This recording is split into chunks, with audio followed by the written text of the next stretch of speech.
Greetings, everyone. Pete Pardo here from Sea of Tranquility. Welcome to another episode of In the Prog Seat. It's Tuesday, is it not? What do we do on Tuesday? We talk prog here on this channel, on this particular show.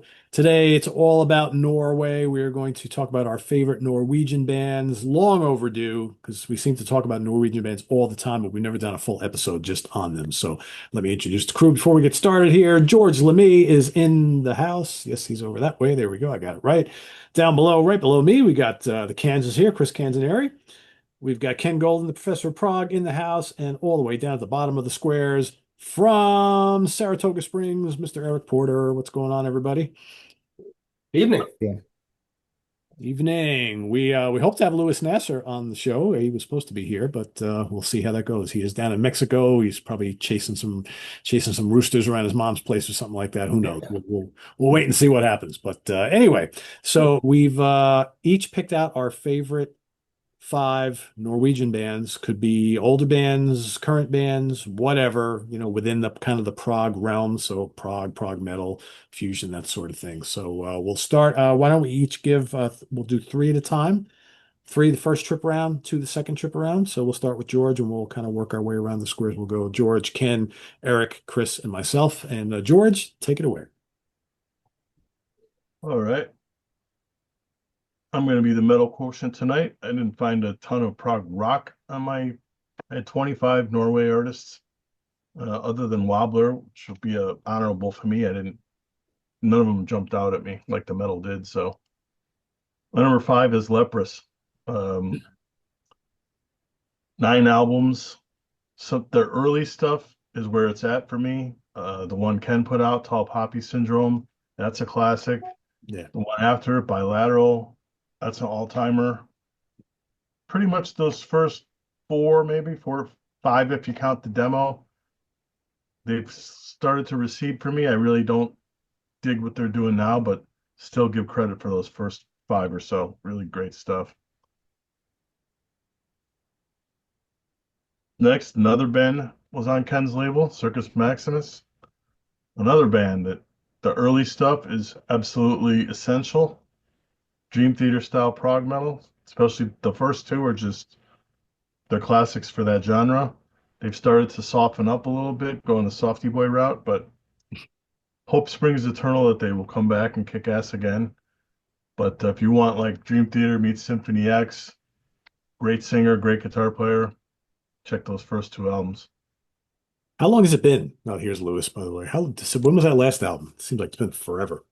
8 or 9 years, I think. Yeah, I was gonna say it's almost a decade, The right? last one was the live thing, right? Yeah, it was like 17 maybe. Louis Nasser in the house. Number 3, 5 Oh, albums. technical shit. Sorry. I hear you. It happens. Yeah, Conception, 5 albums. One of the best prog power bands of the 90s. Broke up for a long time. They all did other stuff. Came back 2017, and they've done just an EP and an album, but like super good guys. Roy Khan, one of the best singers in the genre, and Tor Osby, a really creative guitar player, hot player as well. He's starting to back off a little bit, but still really good band. I like all 5 albums, so had to go Conception in the 3 spot. Okay, cool. Louis, just so you know, we're doing 5, 4, and 3 in the first go around, and 2 and 1 the last go around. Cool. All right, Mr. Golden, over to you. So are we ranking these? Because I didn't rank You them. don't have to. If you I have, didn't. fine. If you didn't, that's fine. Yeah, I didn't particularly rank them. So I worked with a lot of Norwegian bands. And usually when we do the show, I don't like to we're ranking where I don't like to talk about my bands. I don't give a shit. Tonight I'm talking about my bands. As you should, right? So Since So- Ryan has a little nepotism, stop you, Golden. yeah, but these are bands that I worked with. I love them. They were great bands putting out great albums. You signed them for a reason, right? I signed them for a reason. And in the case of Leprous, by the way, I almost didn't, because when I was sent the original demos, which is really like a full-length album, if I remember, Yeah. Einar's vocals were kind of like they were a little shaky. So But when I got Tall Poppy Syndrome, I was like, is anybody going to buy this? I don't care. This is a great album. I'm going to do this. So, but I left Lepers off my list. I'm going to go right for the jugular. I'm going to start with, with the Alpha and the Omega, Spiral Architect. So Skeptic's Universe, for me, possibly the greatest metal album of all time, maybe. Certainly the greatest technical metal album of all time. So take a bunch of guys that were highly influenced by Psychotic Walls, Watchtower, Atheist, some Dream Theater, Fate's Warning for sure. They covered Fate's Warning. And boy, it was torturous making that record. And in the end, they came through with something that to this day I think still holds up. And I think it's absolutely a magnificent piece of technical metal. Neil Kernon was a magician. He pulled that whole thing together. There was a lot of difficulty recording the album. And Neil did stuff that, frankly, at the time, I thought was impossible. There was a point in time where I didn't know that we were going to be able to release the album. And he glued all the parts together. And it was almost done. It was almost done like in the mastering stage. So it got that far. So anyway, I'll move on to the next one, and I'm just pulling stuff out of my ass, stuff that I really like a lot. And here's an album that if I had Eric Porter money, I would own an original of this, but I don't. So I only have the CD. Juniper Green, Friendship. So Juniper Green recorded, this is their first album, and really I'm not a big fan of their other albums. Let me take this out so you can see the whole artwork. It would have been really cool if I could have held up an album and everybody would have been all excited. But just got the CD. Juniper Green, great prog band. This particular album is really the genesis of the Norwegian sound. It sounds like Pi Hastings from Caravan fronting Jethro Tull. A lot of Scandinavian folk influences in there. Just an absolutely beautiful album. It's got this 20-minute title track that closes it out. Just breathtaking album. And I don't know, maybe we'll start a GoFundMe page and people, will chip in and buy me a vinyl copy. I think at this point it's like $1,000 for an original vinyl copy of it. It's crazy. But it is, if you don't own this album, this is a legit reissue on Sonnet. You want to hop on Discogs. You want to track this down. It's been out of print for years and years and years. Juniper Green, Friendship. And what the hell? I'll go with, I'm looking at my list. I'm going to go with, again, there's no order here. I'm going to go with Terry Ripdahl. So Terje Ripdahl. So Terje is brilliant guitar player, fusion, jazz, even rock, certainly progressive. He started out with The Dream, which was a psychedelic band. Then he started doing pretty intense jazz albums like Minbul. Pete, you got the Minbul, right? Yeah, it's pretty great. He had another album called Bleak House. And then he really started to move into the jazz rock fusion realm.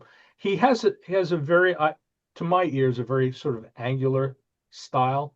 He's not like a Steve Hackett or somebody or an Andy Latimer. It's not a guy who, like, when he takes a solo, man, you feel it, but in a different way. You feel it like he's shoving daggers into your heart, as opposed to Andy or Steve who's wrapping velvet around your heart. It's a different kind of a thing. So the Odyssey album is a double. This was a great one that ECM butchered when it came out on CD. They left a 23-minute track off because it wouldn't fit, and they didn't want to make a double album out of it. But here it is on the original. And Pete, when we did the ECM show, I think we talked about this one. This was the trio: Terry Ripdahl, Miroslav Vitas, and Jack DeJohnette. Yep. And this is just smoking hot stuff. He also did whenever I seem to be far away, which is a really beautiful, very ECM-ish album. It's got some great Mellotron on it. He went through different phases. He had a trio called the Chasers, which is just flat out guitar fusion. Still around, still alive, and still making interesting music. Played with Elephant Nine. That album, that live album with Elephant Nine, is just scorching. Um, yeah, Terry, man, he's the man. That's that's my three, right? Good choices. Yep. Yep. Yeah. So I had a feeling we'd see him today. yeah. Cool. All right, Eric, over to you. So with this one, it's funny because I know we've done these shows before, but you don't think about, I just listen to music, I like it, right? So I don't really think about where it's from. So I actually did have to do a little homework. But luckily this year, um, Pete, you've sent me a bunch from Norway that I really loved. So I'm going to talk about a band first. I'm going to do Crocofant 6. Now, I'm going to be honest, this is the only thing I've heard from them. Very improv-y, very heavy. Anthony would hate this because it's loaded with sax. But they remind me of King Crimson in a way. Very angular. The label they're on, Is It Jazz, has put a couple things out this year that I've loved. But I was really, it might not be something that I would listen to all the time, but it really hit me when I think I got this like early this year, early January. But it's just, I mean, these guys just pummel you. Everything is just really heavy. Like I said, it's a lot of improv, which also I don't always care for, but I thought with these guys, uh, amazing stuff. Trio, I believe. And I just have to go back and investigate the rest of the catalog. But I had to throw them in there because it really made an impression on me when I listened to them. Number two, little tip to Mr. Golden, and I know they'll be back. Wobbler. Love that album cover too, right? Terrific album cover. So, Ken, I don't know how long they were on your label, how many releases they had, but very prominent bass. The organ and bass really stand out to me with this band. Definitely a Yes influence. I feel like they kind of moved. I don't know if it was Rites of Spring. There was one of them that really got maybe a little too much into the Yes for me, but that first album is still my favorite. I love them, and I've gotten everything that they've released, but I thought they kind of veered off a little bit. Not that it's still great stuff, and I just, George, I think you were talking about this. This is that growling organ that you love. It's not the easy Hammond B3 stuff. So terrific stuff. And for number three, I'm going with another trio, and this is a guitar, bass, drums, EH3. I love this guy. I'm gonna get his name wrong, but I think it's Erland Helbo. We'll go with that. They do have on their newest or their latest, they have some keyboards on there, but it's basically guitar, bass, drums, trio, tons of guitar. I love this guy's tone. Absolutely terrific. I got the new one. I had reviewed the previous one, and I wasn't sure. And the more I listened to it, it just kind of sunk in. So I really like these guys. I think I gave 4 stars to both of their releases. So, but that pure guitar, bass, drums, and he's a terrific player. Great tone, great phrasing. So that's my 5, 4, 3. Eric, I think the drummer from Crocofant, didn't he pass away? Yes, Like recently, right? recent, yeah, very recent. Yeah. Played in a few different bands. Yeah, there's for folks watching, I mean, if you're looking to dive into the current Norwegian prog scene, I mean, Apollon Records, Charisma Records, I mean, it's loaded with bands from Norway. I love the production on that Crocofant. Yeah, it's great, isn't it? It's really good raw feel. It sounds great. You know, what's interesting, I find, looking at bands, I always thought in my mind, Norway, oh, they have this really deep, rich history of great prog bands. There weren't that many. I mean, there were some. It's really the now. Norwegian, it's now. It's all happening now. There's just these bands are just coming out of the woodwork. and good for Charisma and Apollon. They're Apollon, however you want to call it.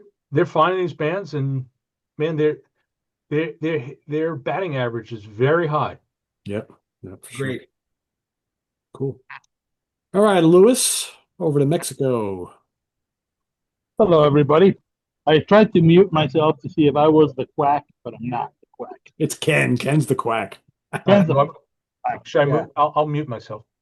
Doesn't matter. Yeah, we haven't figured out why. It's been going on for a while. I don't know what the reason is.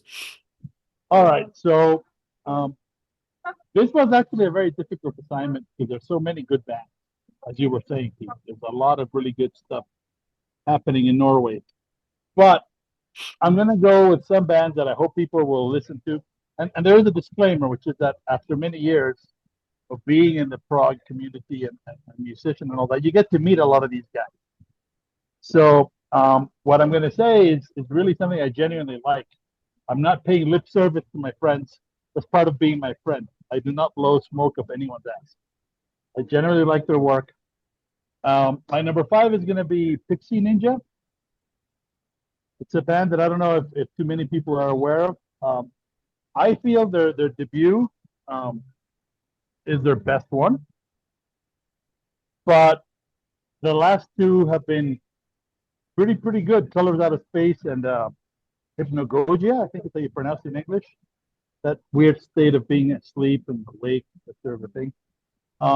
They're a really good band. They're all instrumental, and Matthias Olsson plays drums with them. That's a theme. Matthias Olsson plays drums with everybody, right? He is an Italian prog, Norwegian prog, Swedish prog, American prog. He's everything, right? But it's a great band. I know that Ken usually carries their titles, and if you haven't heard them, I would suggest you try them. Pixie Ninja, great stuff. It's they mix a lot of electronic stuff with more conventional prog instrumentation. They're very good. A lot of that sound, I think, comes from Matthias. That would be Pixie Ninja number 5. My number 4 is going to be Wobbler. I love those guys. Like Eric said, they went a little too yesy, but they made the kind of Yes albums that Yes can only have wet dreams about making. I mean, they really do that kind of prog style very well. And again, I know some of the guys. I know Marius, the guitarist, when they were going to come to play in Chicago, and then more than half the band were bounced back at the airport, and he just came alone to Progtoberfest. We hung out. He played with us. It was very fun. It's a great band. I think everybody knows them. Let me put on my glasses so I can read. I forget names because I'm old. Yeah. Silence to Somewhere is an album that I would highly recommend in addition to the debut, which, by the way, and Ken could correct me, I think the cover artwork was done by Michael Bennett of Prog Day. Great stuff. That guy makes great artwork. So, yeah, I mean, you can't really go wrong with those guys. They played Nearfest too. Fantastic. And my last one from this bunch is going to be White Willow. Again, a band that I've loved. I've been friends with Jacob for many years. I know many of the guys who play there. The keyboard player is a beast. The guy that he plays with Wobbler and with White Willow. I know he's been releasing nothing but these solo albums. I don't want to dare pronounce his name, but you know who I'm talking about. He's released 2 really good solo albums recently, while Wobbler has been sort of in hiatus. I don't know. White Willow is one of these bands that Ken signed. Ken has signed nothing but winners for a long time. He signed Riverside. He signed Haken. He signed White Willow. The list is long. So, in spite of everything, As the smoke goes up his ass. no. It pains me to admit this. It hurts me to the very fucking bone marrow. But the guy has done good. I hate saying it, but it's true. So, White Willow, they have a very interesting discography. Some of the earlier records say to be careful because there's a lot of dynamic range in the recording. So if things are low and you crank it, you're going to blow your speakers later. Jacob does a lot of that. They're great. If people haven't heard them, my two favorites are Storm Season and Terminal Twilight. I love those two records. I think they're great. Check them out. White Willow, great band. That's my 5, 4, and 3.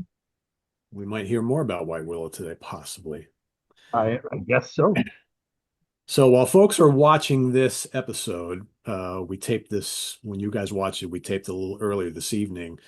Our Sabbath Stone show reviewing the Black Sabbath Back to the Beginning pay-per-view is airing, and there are over 500 people watching it, the live premiere, as we speak, and the chat is like going berserk. I don't think I've seen a video on this channel have that kind of activity during a premiere. Yeah, I was like, I just happened to look. I was like, holy crap. Anyway, over to Chris. Okay. Hopefully some of those people stick around and watch this one. They would have to, right? I would hope Stay so. up all night. I'll be in bed, but stay up to watch us, you fuckers. All right. My first or number 5 for me is Rufus. No Shaka Khan. Oh, that's a good album. Yeah. This album kills. These guys were very heavy. It's almost proto metal territory. I mean, this is 71, I believe. Pretty heavy. A couple singers, one of them's a female. Still, this album kills. These guys were around for about 10 years. Guys and girls were around for about 10 years. Lineups constantly changing, but always featuring this guitarist named Shell Larson, who kicks ass. Great player. He's on every album, I think. And they changed a lot after this album. They went more to sort of a jazz rock thing, maybe even a heavy funk kind of thing at times. They were obviously chasing a few hit singles, along the way, but everything's pretty interesting. 10 years of good music from this band. But if you're going to check out an album, check this one out first. This is Noonborn Day. And that just got reissued last year, if I remember correctly. Apollo, right? Is that the original or is that the reissue, Ken? Oh, this is the original. Okay. Yeah. Please don't insult me. Is that a Hack on Graph, Ken? Yeah, Hakan Graf, he's the keyboard player, and yeah, he kills on that. He kills It's a on that. great album, yeah. Yeah, that's their best. Yeah. Rest of them are decent, though.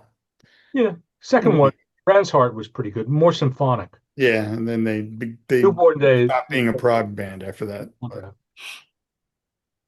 All right, my number 2, Isan. I think that's how you pronounce it. This guy is a black metal legend. Huh? Isan. Isan. Everybody I talk to says it differently. I don't know. You-san, they-san. We all sing with Isan. Papa San. Anyway, this guy is a legend in the black metal world. He was the singer for Emperor, founding member. He managed to navigate the, early 90s black metal world without killing anybody or burning any churches. So props, dude. You're a classy guy. His solo career has been much more varied and ambitious and interesting than his work with Emperor, which is fucking killer. Emperor is one of the best black metal, second wave of black metal bands there ever was. But he's certainly branched out, has gone in all kinds of different directions. He does symphonic stuff. There's like proggy stuff. He's even like some sort of techno electronic shit going on in some places. His newest album, he released the full orchestral version alongside the metal version. Interesting guy. His lyrics or his vocal style, when he sings the shrieking black metal stuff might put people off, but he's one of the most articulate guys to do it. You can always understand whatever word he's saying, so if you want to hear the lyrics and know what's going on, this is the guy to listen to. But yeah, that's my number 4. He's pretty darn good. And my number 3, this is a band called Bushman's Revenge. And they're on a label called Rune Gramophone, which also has a bunch of this kind of music besides these guys. If you like Crocofant, you should check this band out. They're in the same vein.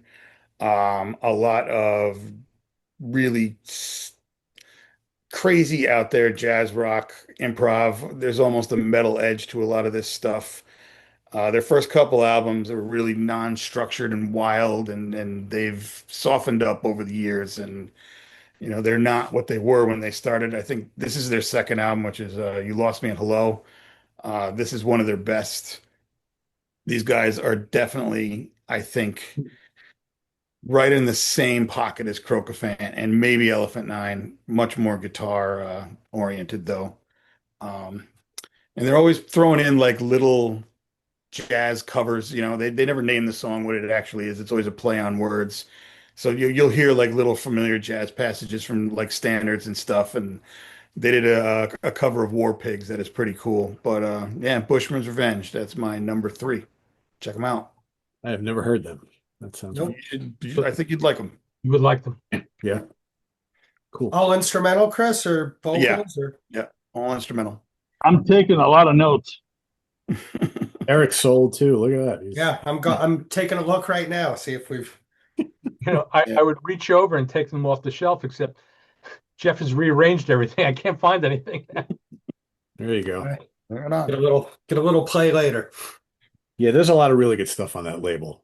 I would urge folks not to sleep on Rune Gramophone. There's I've got a bunch of their things, and it's Supposedly he's retiring. oh yeah, And the other thing with Rune Gramophone, when Pete says don't sleep, don't kid around, because that's a label that does not keep deep inventory. right. And when they sell out of something, that's it. It doesn't come back. It's gone. So if No you see- reprinting anything in the catalog. No, you see it, buy it. A lot of those Elephant Nines, those are gone. Hedwig Molestad, that stuff's gone. Yeah. All right, my first pick for today is going to be Arabs in Aspic. Wonderful band. 7 studio albums. Technically, I guess it's 6 because one of them is kind of like a remaking of another one, kind of reimagined. These guys are pretty heavy. They are, I mean, it's definitely prog rock, but there's also some kind of like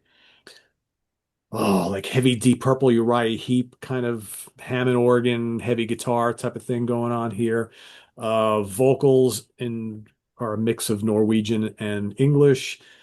Lots of great keyboards, blistering guitar.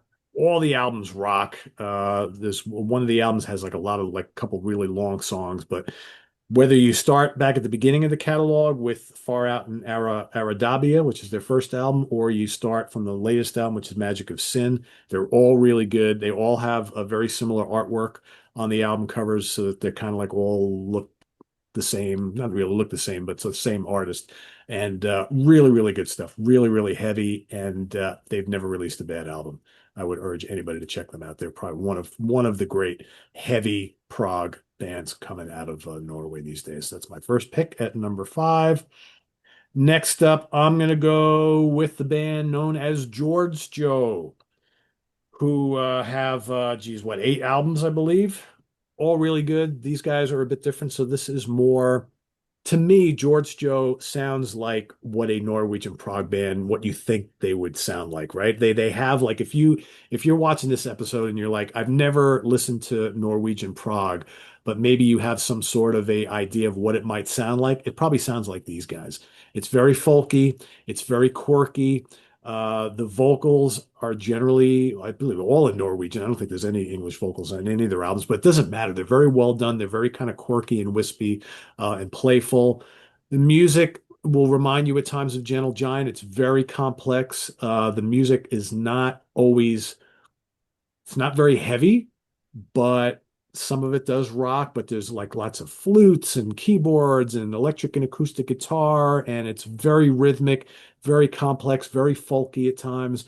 Really, really cool. I would say to me, they kind of are like a more folky Norwegian version of Gentle Giant because of the way they write their arrangements and whatnot. But their last couple albums are great. They just released a split album with a band called Breedablick, which 2 20-minute long tracks on there, which is really good. But their previous 2 albums, which are the first ones I ever heard, are great. So if you want to start with their more recent stuff, I think you'll really dig it. Really, really good band. It's the 2 main guys, but they always have other dudes on the album playing along with them as well.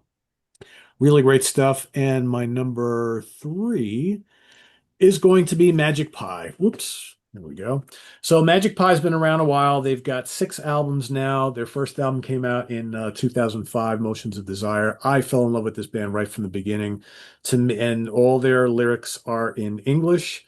They are definitely a heavy rock prog band, sometimes bordering on prog metal. Heap, Purple, maybe a little Spock's Beard. Certainly lots of Dream Theater in their sound. Really good vocals, thunderous guitars and keyboards, loads of Hammond organ and like Moog synthesizer. There's Mellotron galore on the earlier albums. Big, long, epic tracks, excellent production, excellent album. All 5 of their albums, or 6 of their albums, to me are absolute classics. I really like them a lot. I almost wanted to rank them higher, but my top 3 are kind of my top 3. But yeah, Magic Pie, they just came out with a new album this year called Maestro. It's excellent. It's one of my favorite prog albums of the year. So then they go, I mean, the 2005, 2007, 11, 15, and 2019, and then 2025. So they kind of space their albums out every 3 or 4 years, but they've been fairly regular since they debuted back 20 years ago. So great band, Magic Pie. That is my number 3, and I'll turn it back over to George. Sorry, did you know there's a Chicago connection to Magic Pie? It turns out that there's a guy that many people know in Chicago called Dale. Dale is people who watch this show may know Dale. He's crazy. Dale got Motions of Desire, and he transcribed the big epic and sent it to them, like the super diehard fan that he is. And they became pen pals. And then eventually, a whole bunch of people from the band came to the States to play Rossfest, and they met. And then a whole bunch of people from Chicago, including Uncle Norm and Dale and all these other guys, went to Norway. And they put Dale on stage with them to play guitar for one of these songs. Ah, that's pretty cool. I know many of these guys. They're really, really nice dudes. So I'm very glad you mentioned them. Yeah. So, Yeah, I've conversed with them for years, and I got to meet them at Rosfest. That the only time I ever went to Rosfest, I went to that one where they played it. They were amazing. Really, really great band. Very nice guys. Very sweet guys. Did they break up and then reform to do this album? I don't know if they actually officially broke up, but they were like on hiatus. So I don't know if it was official, we're done, but there was, I mean, because that's the longest time in between albums, 6 years. So I think there was some talk that they might have been done, but they're back again, and the new album's great. So yeah, cool. All right, George, your top 2 or first 2. Now, I have to give more credit to Mr. Golden with my last 2 picks. Arc. Wow. When Conception, Tor Osby broke up Conception, he met up with John Macaluso and he made this band. They have the distinction, very rare in prog, especially prog metal. They don't sound like anybody else. You cannot pinpoint them. The singer, Jorn Landy, he's got a David Coverdale type tone, but he's far more adventurous in some of the stuff that he comes up with. Osby, phenomenal, a guy that actually puts flamenco guitar into prog metal. And John Macaluso is a beast, total veteran of the scene, real creative linear player. Both of these, they only had 2 albums, unfortunately, but both of them smoked. The one Ken put out, it's only just demos, and you could never tell. I mean, it's so polished. And then the second one is just phenomenal. So had to put Arc. And those are long out of print, correct? Yes. Yeah. Yeah. They fell apart as a band, and I don't know that they'll ever. Actually, I shouldn't say that. Burn the Sun got a vinyl pressing. I think it was last Recently. year. Was it Yeah. on an Italian label? They only made like 300 copies. I think they sold out in like 2 seconds. But I don't know that there's plans to repress those CDs. Great records. Yeah, and they're not going to get back together. They tried like maybe 5 years ago, and I just remember Macaluso posted, "I can't work with that guitar player. I just can't. I tried, guys. I can't." Toro left him on the side of the road in like somewhere in the mountains of Norway. He threw him out of the car. That'd be a good reason to stop working with them. I tell you, Jorn Landy though is an amazing singer, and that one of his highlights of his career was playing I in was that. going to say, He's got a has lot he of done, highlights, but you know, has George, he done anything as good since? No. George, I- did you see them? Did you see them in Prague Power? Yeah, They were great. yeah, phenomenal. But when I watched them on stage, I just I was just like, these guys are going to be huge. Yeah, I mean, you just saw it. I mean, they were the total package on stage. Musicianship. Jorn is a great singer. Remember, he went all Peter Gabriel. He had face paint on, and man, he had control of the stage and the audience. And this was it, man. You watching them, you're seeing history in the making. And boy, they just imploded so badly after that. It was terrible. it really sucks. They would have accomplished a lot. Yeah. Yeah. Speaking of that, of course, my number one, Spiral Architect. I mean, they are the zenith of their genre. They are the apex of technical metal.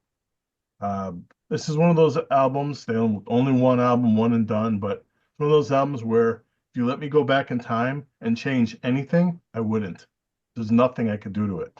Couldn't. I don't want to add a song, take away a song, solos. All of it's just right. And how many albums can you say that about? So had to be my number one. cool. Ken? I remember when go Just, ahead. just one day we should have a show or some kind of thing where Ken can tell the story of the making of that record, like the full story, not just little pieces. The unabridged version. Full Yeah. story. The making of the album is just as epic as the album. I think the band would sue me. They would have to find you first. It was, yeah, that's true. But it was Anyway, just saying, I'm very glad that they've been mentioned twice. I didn't pick them because I knew you guys would, and I love that record. It's perfect. George said it best. Fucking perfect record. Wonderful. I'm so glad I bought it when I did. I got it from you at Nearfest years and years ago, and it's a treasure. I remember we were walking around the desert of El Paso, and it's starting to get a little dark, and I'm like, Neil, like, what are all these holes in the ground? Oh, that's where the snakes come out. All right, well, maybe we should head back to the car. I have to get back to the car. Oops. There were too many stories. There's just too many stories, and I'm not Maybe sure Neil's best work too, I think. anybody would believe me. So that I will say, the last thing I'll say is that the studio, Sonic Ranch, Tony Ranch's place, was spectacular. It was in the middle of like an 1,800-acre pecan farm. It was a family-run business, and he had this huge, I guess for lack of a better term, you call it a barn, that in the middle of the land of the ranch, that was turned into this state-of-the-art recording studio. And it was, the guitar room was unbelievable. Everything was just crazy, state-of-the-art. And then Tony would take us out into the fields and have us stand underneath a pecan tree, and they use these machines to shake the trees so the pecans would fall down. So you'd be standing there and you'd have pecans raining down on your head. It was just stories that could just go on forever. It was crazy that album exists. Really, it's amazing. There was a period of time where I genuinely didn't think it was going to happen. And as I said, Neil was an absolute magician. He pulled it together, and not only did he make it cohesive, he made it incredible. So yeah, if you're into technical metal, that's the deal. So I guess I will talk about two other bands. I will talk about Wobbler, since we were all talking about Wobbler, and I did the Hinterland album. So no, I don't have the CD here, but you guys held it up. So basically, what had happened was Lars was, thank you. Lars was the keyboard player in White Willow, and Jacob was telling me about this side project that Lars was working on. He had this other band, and Lars and I started a dialogue, and I think if I remember correctly, he sent me some demos, and I was, kind of blown away. And he worked on that record. Oh my God, he worked on that forever. He was very fanatical about his keyboard parts, and he has like a museum's worth of keyboards. And so I love Hinterland. That's the first one. That's the one where they kind of wear their influences on their sleeves. You kind of hear a little Yes, you hear some Gentle Giant, you hear some King Crimson, you hear maybe even a little ELP. It's got a little bit of everything. I think it's a great record. But believe it or not, the one which I think it all really came together is this one. For me, this may be the best one. This is From Silence to Somewhere, which I think was the fourth one. So the one that came before it is great. That's I'm reaching for it. I'm gonna knock over some shit. So I think, well, is it deep? I think, was this the one that came before it? No. That's I think Afterglow was second, and then I forget. is it the green cover? Right at Dawn was the third. Right to yeah, Right. right to dawn. Yeah, like Rights at Dawn, it was like a little too much yes. Yeah. For me, From Silence to Somewhere is where everything kind of came together. You know, it had those elements from the first album, and it had the yes-isms, if for lack of a better term, but somehow it had an originality to it. And you know, and a lot of these Norwegian bands, they all that we seem to like, all seem to have a retro flavor, particularly with the keyboards. So and certainly Lars certainly dominates, but you have the flute and everything. It's great album. Probably, as I said, probably that and Hinterland are my two favorite. And if I can make everybody a little jealous, actually, I'm going to make Lars jealous because Lars doesn't have this. This is the 24-bit mastered files of Hinterland. So, and I'm the only person I think in the world that has it, and tough shit. So, and my last band is, of course, I'll hold up the album. It's White Willow. So, you know, if you get Roger Dean to do a cover, you do vinyl. So we sold out of that. And White Willow was approached. Jacob approached me. I think it was 1993, 94, sent me demos. The original name of the band was something ridiculous like Merkvither. And I said, no, that's not going to fly. And Jacob was very. Is that really true, Ken?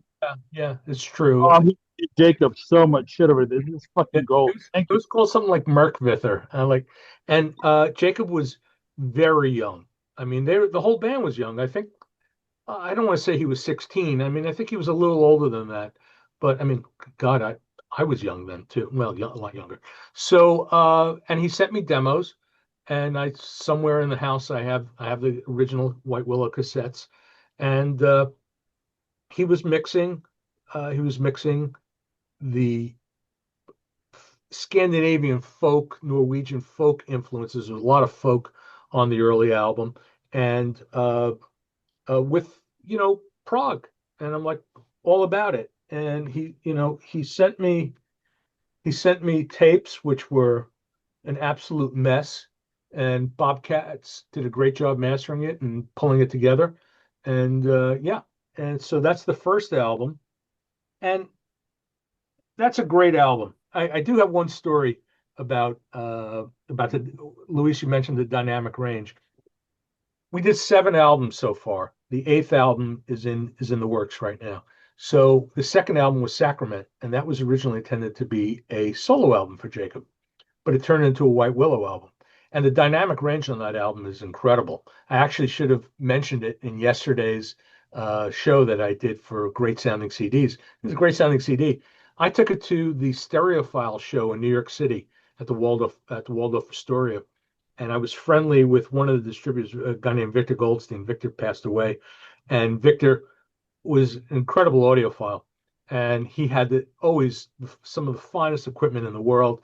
He had Jadi amplifiers. I don't remember what the turntable was. He had this Viper turntable, which was made in Italy. It was like $100,000 turntable, and this was like in like 1997, I think it was. And I said, and Victor was always very generous, and he would let me play CDs, you know. So I had Sacrament with me, and I said, Victor, please just be careful because, you know, this thing gets loud. So he had a room full of people. He must have had 50 people in the room, and he puts on the CD, and he just turns up the volume, and it starts out very quiet, and then man, it gets really loud, like right away, man. And he went running. I never saw Victor run like that. And he went running to turn the system off. And man, he gave me a dirty look. Never played another one of my CDs again after that.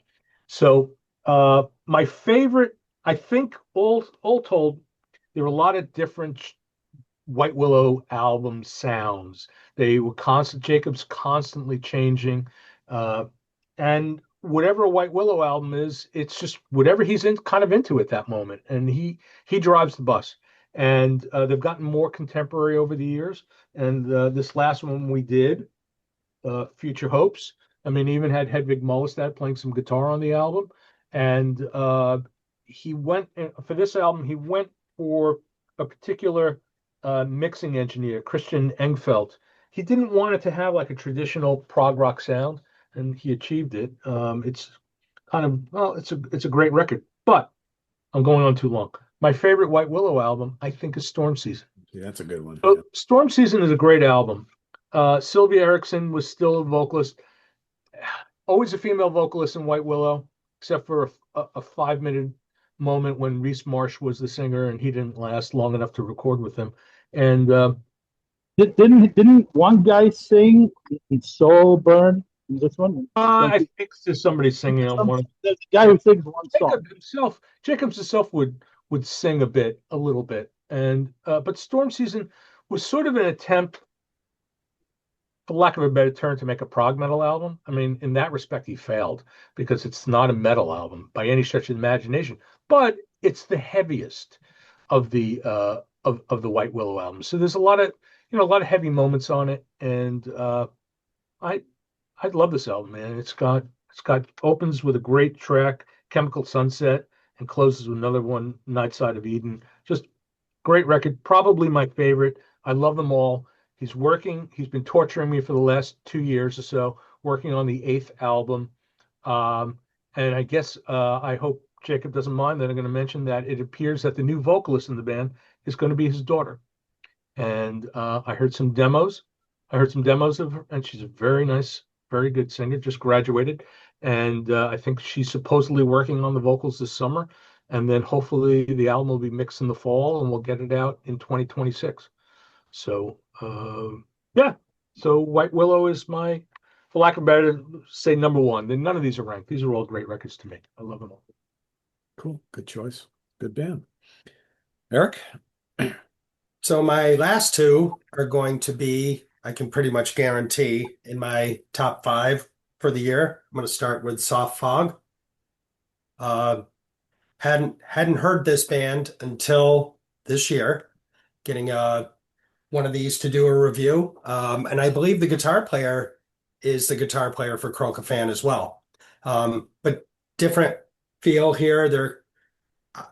They're kind of that blend of prog and fusion, and depending on the song, it's one more than the other. I mean, but they do blend it. I was really, really into this one and went back and picked up the first one. But it absolutely blew me away when I got to hear it. I do think quartet, so guitar, bass, keys, and drums. And I think we all talked about the song titles because there's song Camel, or there's 4 tunes on this, the latest. Camel, Focus, Pocus, I think, and Oh Jimmy. And we're all like, well, Oh Jimmy doesn't sound like Hendrix, even if it's supposed to be a homage to him. But I just think these guys are really something, and look forward to hearing what they have to come. But like I said, I get a good mix of fusion, prog, and like I said, depending on the song, sometimes it goes one way or the other. But the guitar player is terrific. And again, that different approach. So Crocofant, where it's really heavy and in your face, this gets very symphonic. It does get jazzy. So obviously the guy covers a wide spectrum. And My last is the album that so far this year has absolutely blown me away, Andre Dre's Wolves. I don't know what else to say. Ken, I know you talked about his other one, The Journeyman, which kind of goes more along the lines of a Zappa. I think it's more percussion because he's a drummer. This is absolute high energy, in your face. Their description on Bandcamp is a fusion album inspired by the Mahavishnu Orchestra, Soft Machine, and King Crimson, as well as newer metal and jazz rock influences. I can't say it any better than that. This just hit me over the head, continues to do so. I've wanted to review that the Journeyman, but I just can't yet because I still can't get this one out of my head. And I'm like, it's a different record. I got to go into it with a different mindset, and I can't think about this one. But this guy absolutely blew me away this year. This has been, without question, my top release for 2025. So I had to throw him in there because it's been in constant rotation. So that is my number one. He is doing a CD version. Yeah, thank you. If that was your influence, Ken, because the LP only isn't working for me. I need something. Come on, break out that Kenner close and play you got hiding in the closet. That was all for you, Eric. Yeah, because We heard the noise. for inconvenience and expense. Yeah, let's all get more of that shit. That's right. All right, Lewis, your final two picks for today. Okay, so my final two picks, in no particular order. I love all these bands, but I'm gonna go with Elephant Nine, that Ken already mentioned in the concert with Terje Ripto. Elephant Nine is a trio. It's basically keyboards, drums, and bass, instrumental. But they play with an energy, and they're just gnarly when they want to be. They can also be very kind of hypnotic and laid back, almost in a kind of, in a silent way or Bitches Brew kind of era, Miles. They can really kind of go into both of those areas. Derry has played with them. Other people have played with them. Every album is different. I would say for people who've never heard them, maybe the best one to start with, and I could be wrong, but for me would be Silver Mountain. It's a great record to get your feet wet with them. And if you like that, then you can start going into the darker, heavier, more bizarre world. The latest live one, as Ken mentioned, in my opinion, is a must-have, but I like that sort of weird shit. So, tread with caution. I just love them. I think they're great. I would love to see them live. I don't know how I'm going to be able to do that, but I'm going to try to figure out a way to do it. Elephant Nine. Fantastic. And the other band I'm going to choose is a band that I discovered because of Sea of Tranquility. And it's a band called Enslaved. Enslaved fucking kick ass and take names. They are a prog metal band, but they have released very many kinds of albums. It's difficult for me to tell people what to listen to. I'm going to give out 3 album titles. They're all very different. They're all excellent. So one that I really, really like is Axioma Epica Odini. That's a great album. Yeah. Holy shit, what a record, right? They do the growls. So Eric and George and many people need not apply. But man, they are good. And there's one that a lot of people like to shit on. But I think that when that album is good, it's about as good as prog can get, which is Monumention. It's a weird record. And it's not consistent. But when it's brilliant, it's incredible. And they're very different, these 2 records. I mean, they're the same band, but it's like really, really different. And my third recommendation would be the latest one, Heimdall, is that what it's called? Heimdall, yeah. Yeah, Heimdall. Great stuff. Very atmospheric, prog metal, very well. A lot of people are saying that now they're sort of an automatic pilot. I think that's bullshit. I think they just keep making good stuff. And if you get a chance to see them live, I would highly recommend it. They are fantastic live. So Enslaved, do not miss them. Check out some records. You can buy some of them cheap, used, Discogs, Amazon, or you can buy some from Ken directly, right? From his latest, if he still carries them, I don't know. But they're very, very good. Those are my last 2. Yeah, Enslaved, amazing band. If you, it's funny because if you go back and listen to like their first couple albums, so they're one of those early Norwegian black metal bands, and the way they've kind of morphed and evolved over the years is pretty amazing. Yes, they're great. They're just I don't know if it's the same guys or they have new people come and go. I The don't know much core of the about. band is still the same, but they've gotten a couple new members over the years. But it's like no matter who they bring in the band, it's just amazing keyboard players who have great. They every keyboard player they bring in has those amazing melodic vocals. Brutal on bass is a founding member. He's the guy who does the black metal vocals, and they had lots of great guitar players, and yeah, just a really great band. Great band. Yep, cool, great choice, Chris. All right. Both of my top two have been mentioned already, so I'll just add a little bit of spice to what you guys have already said. This is Elephant Nine. To add to what Luis said, I think I get kind of a weather report when Miroslav Vitus was in the band, or Vitus, or however you say his name. I'm kind of getting that vibe from some of their earlier stuff. This album especially, almost sort of that sort of weather report time, and maybe like mid 70s miles, like Dark Magus times, and that kind of vibe going in their earlier music.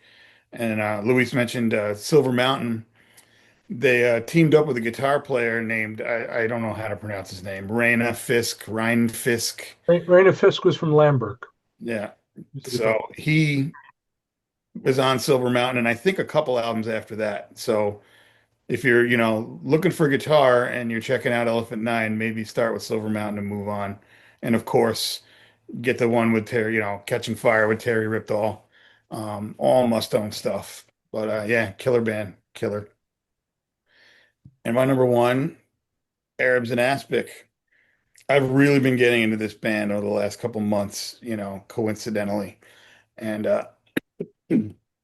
they've really taken kind of a journey because some of their earlier stuff, there's sort of like a whimsical kind of funny, humorous lyric thing going on in some of them, like the whole everybody's on TV except for Frank Zappa and me and that kind of stuff. And then as time goes by, they come, around to the stuff cool people like dark, nasty, heavy shit.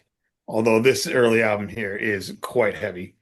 And in my notes here, you talked about the art cover art, and I was like, yeah, this is great cover art if you like feeling uncomfortable.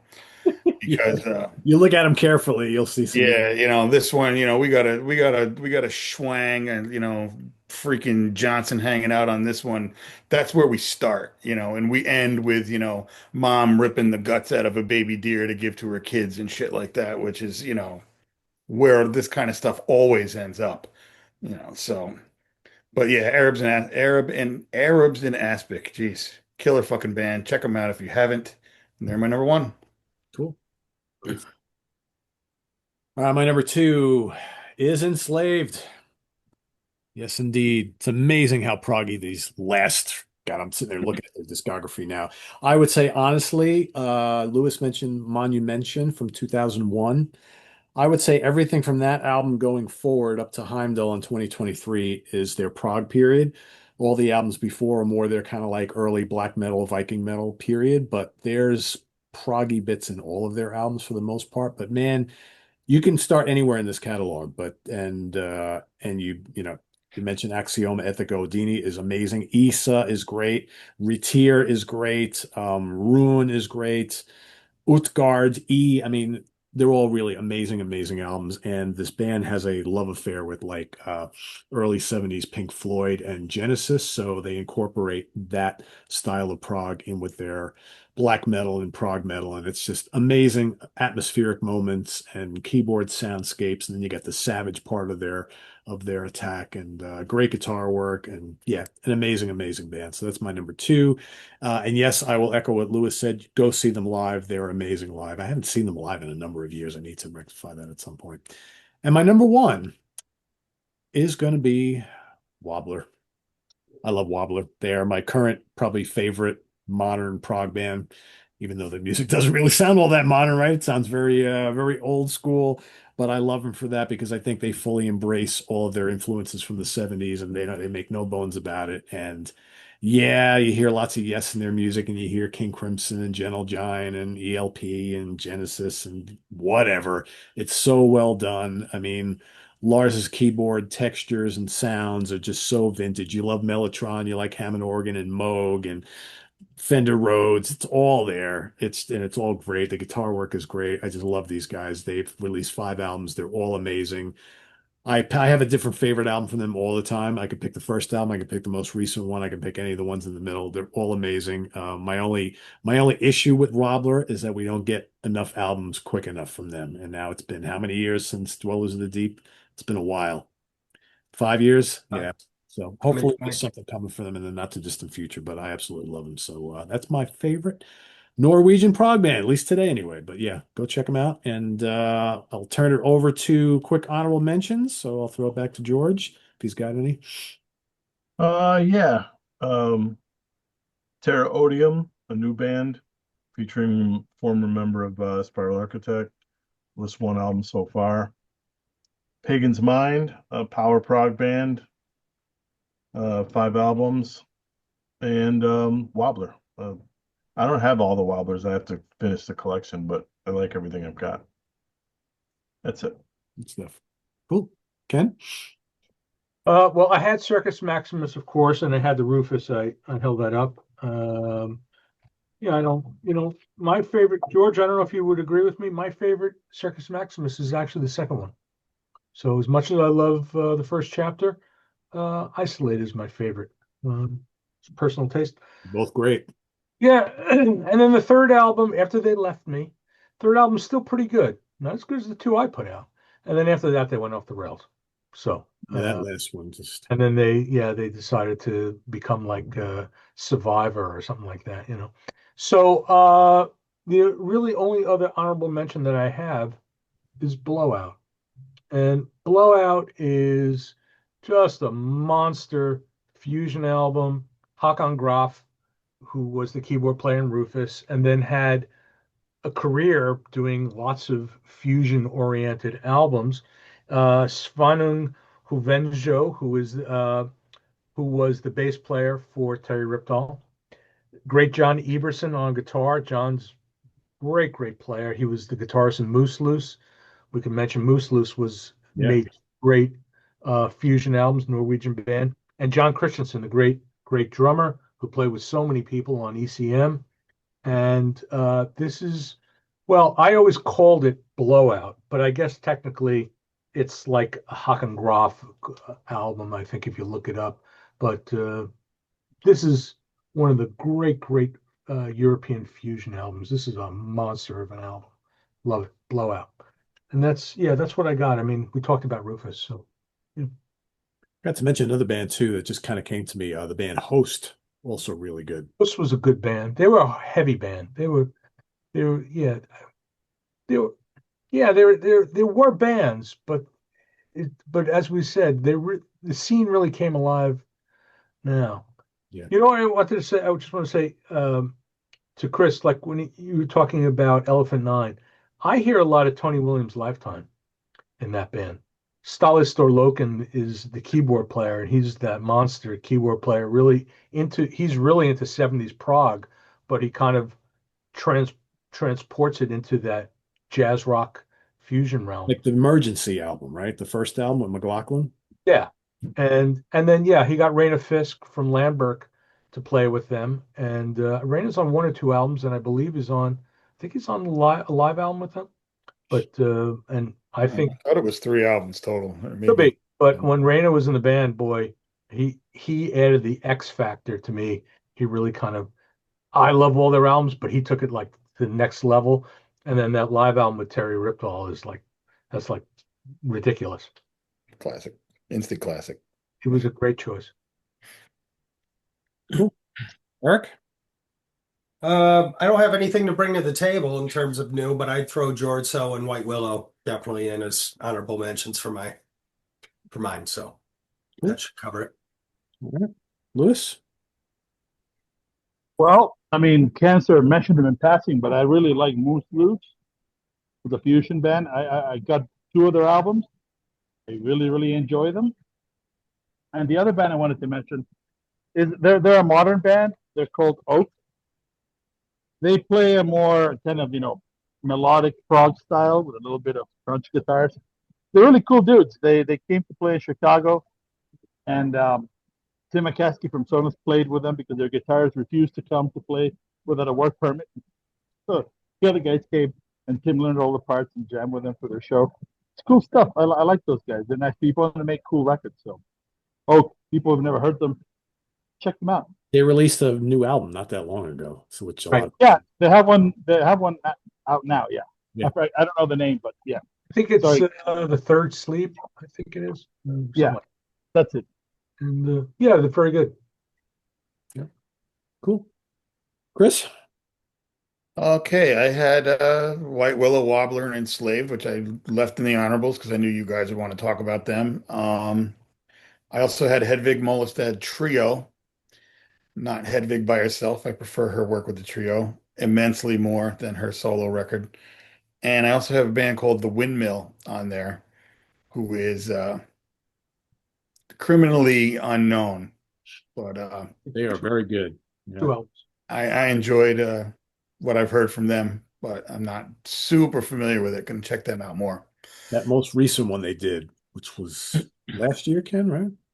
I don't know. I think it was a while ago, actually. Was it longer than that? Yeah, maybe a couple years ago. That's a really good album. Yeah. They made two albums, if I remember. Yeah. They were good. Yeah. Good call on that, Ben. Good stuff. Cool. All right, to round out mine, let's throw out Tusmork, one of the probably weirder bands we'll talk about today, but I really dig them. And you can't even like kind of pinpoint what they're all about. They're bizarre. Their lyrics behind their songs are bizarre. Sometimes the vocals are bizarre. The instrumentation is bizarre, but they're pretty well. Says it all, right? What's that? The guy with the wizard robe says it all. Right Yes. there. Yeah. They're out there, but they're great. Their albums are really good. I really dig them a lot. They just released a new live album, but which is very, very cool. Really cool band. I will also mention Pagan's Mind, who I like quite a bit. Again, kind of, I don't know, George. They're more kind of power metal with like prog moments. Yeah. Really well done. Amazing vocals, really catchy songs, great production, great album covers. Again, another one of those great bands that just have been away for way too long. Probably my favorite. I guess, God, is it prog metal? Is it power metal? Is it both? Communic. I guess if you want Norway's answer to Nevermore, there you got them. Great albums, amazing guitar playing and vocals. Really, really good band. I'll also throw White Willow out here as well. Like them quite a bit. We haven't really talked about many 70s bands, but how about Aunt Mary? Kind of heavy prog from the 70s. They had a couple really, really good albums. Like them quite a bit. I wanted to put these guys in my top 5, but ultimately because they only had the one album, as amazing as it is, Spiral Architect, of course, I have to mention them. It's a killer record. Circus Maximus as well. And I think that's everything. Yeah. So that's all my picks. I forgot one, Twisted into Form. Was that you, Ken, that put that out? It's Of course. another, Of course I put it. yeah, another tech metal band, one and done, really good. Not quite Architect, but in the neighborhood. I was the guitar, was the I was going to say it was a couple of members of Spiral. Right? yeah. Oh, I should just, we're talking about Windmill. I was incorrect. There were 5 Windmill albums. There are 5. Wow. And Pete, you're right. I totally forgot. They had an album out this year. I guess it was early in the year on Crime. Oh, it was this year? I couldn't remember if it was this year or last year. I'm on Discogs. It's saying 2025. So That could be. Yeah. I carried it and I forgot. So Good band. Good band. So for everybody watching, let us know what some of your favorite Norwegian bands are down in the comments below. My guess is a lot of you are going to be asking, oh, you guys talked about a lot of bands I've never heard of before. Can you please post the list of all the bands you mentioned down in the comments below? We will certainly do that. So be on the lookout for that. I'll pin that post down below. We'll get it from everybody. And happy listening. Hopefully you find some new favorite bands out of the stuff that we went over today. And give them a try, right? And Many of these bands, if they're not instrumental, do sing in their native tongue. Some of them sing in English, so just give it a shot, right? Give it a shot because some of these Norwegian vocals perfectly fit the music, and you never know, you might really dig it. So tune in next time here on In the Prog Seat, and we'll see you then. Visit us on the web at www.seatofTranquility.org. We're on Facebook, Instagram, and YouTube all together all the damn time. Time. Please subscribe if you haven't already and click on that notification bell so you get alert of all of our content as it posts. And please do hit the like button before you leave. And we'll see you next time here on In the Prog Seat. All the links are down below to help out the channel. Go check them out and catch us in a month here on second Tuesday in August. Till then, for George Lemie, Ken Golden, Eric Porter, Louis Nasser, and the Cans himself, Chris Canzaneri, I'm Pete Pardo. Thanks for watching, everybody. See you soon. Bye-bye.